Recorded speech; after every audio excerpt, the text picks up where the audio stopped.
We're at the start of the Mac 10K. It's our final tune-up before the Surf City Marathon. This is week 7 of the vlog.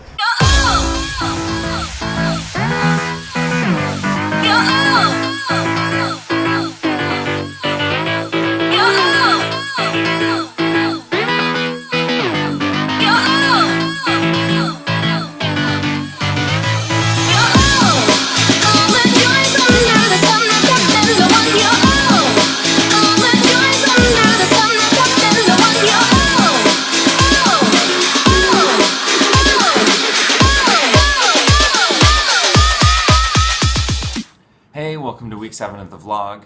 This week I'm going to talk a little bit about my plans for the 2017 race season and what races I have on my schedule. So my first race is coming up in just a couple weeks time at the Surf City Marathon on February 5th. That's in Huntington Beach. So doing a marathon isn't necessarily ideal triathlon training. Just the workouts you do to prepare for it are a little bit different than what you're doing if you're training for a triathlon. And also the recovery after you've run a marathon takes you out of training for a couple weeks time. But it still is a race that I really wanted to do, and I've been focused on for about the last 12 weeks. In focusing on my running over this last period of time, I've really been able to improve not only my run fitness, but my run economy. I feel like I'm technically a much better runner, and I'm able to run faster on less effort. So I'm really excited to see what I can do down at Surf City in a couple weeks' time. After Surf City, I'll have a couple months to really just put my head down and focus on triathlon training. Originally, I'd planned on getting my triathlon season started in May at the Wildflower Half, but unfortunately, due to the drought in California, they've canceled that race. So I'm now eyeing the Milton Sprint, which is a local race for me, in early June to get my triathlon season started. I'm looking to follow that up with the Eagleman Half, which would be my first Ironman Pro race. I've never raced Ironman Eagleman before, but I have done Ironman Maryland, which is the full race that they hold on pretty much the same course, so I'm familiar with the layout. Ironman Maryland, when I did it, it was in early October, so heat wasn't really a factor, whereas Eagleman is traditionally a very hot race, so that's something that I'll have to keep in mind for race day. Then after that, a couple weeks later, I'm looking at doing either the Rose City Long Course race in Welland or Tremblant 70.3. That'll really just depend on how my recovery from Eagleman goes and how that race goes as to which race I do. After that, the next race I'll be looking at doing is Ironman Lake Placid. Lake Placid's probably the race that I'm most looking forward to doing this year.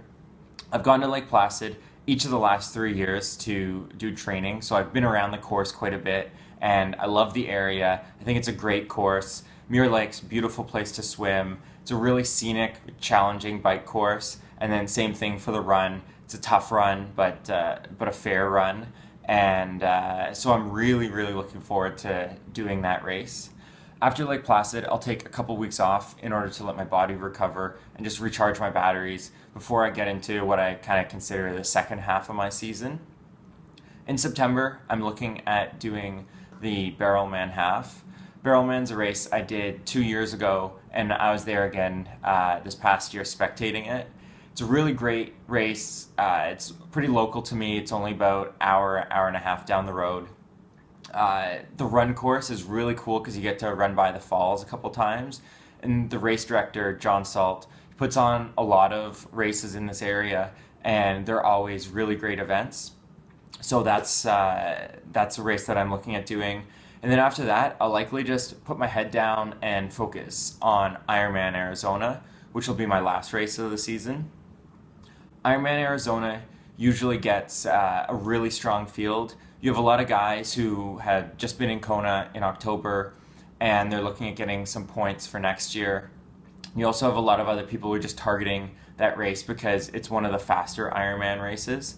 So it'll be a really good measuring stick for me to use to see where I'm at, and in the off season what I need to focus on in order to continue to improve and move up the ranks next year. So that's my plan for the 2017 race season. I'm likely going to also try and add in a few other short course races in Southern Ontario. Really lucky to have a ton of really great local races. So I'll try and fit those in on some weekends. That's something that I'll kind of play by ear as I get closer to the dates of those races, and it'll really depend just on how my training is going and whether I think that doing a race or doing a big training weekend would just be more beneficial for me and my upcoming races and goals. That's it for this week's video. Thank you to everybody who's been sending me questions or comments. My email's down in the description below, or you can also send me any questions or feedback just in the YouTube comment section. I also want to thank everybody who's been sharing my videos. I really appreciate it, and until next time, happy training. Oh, this you crazy mother.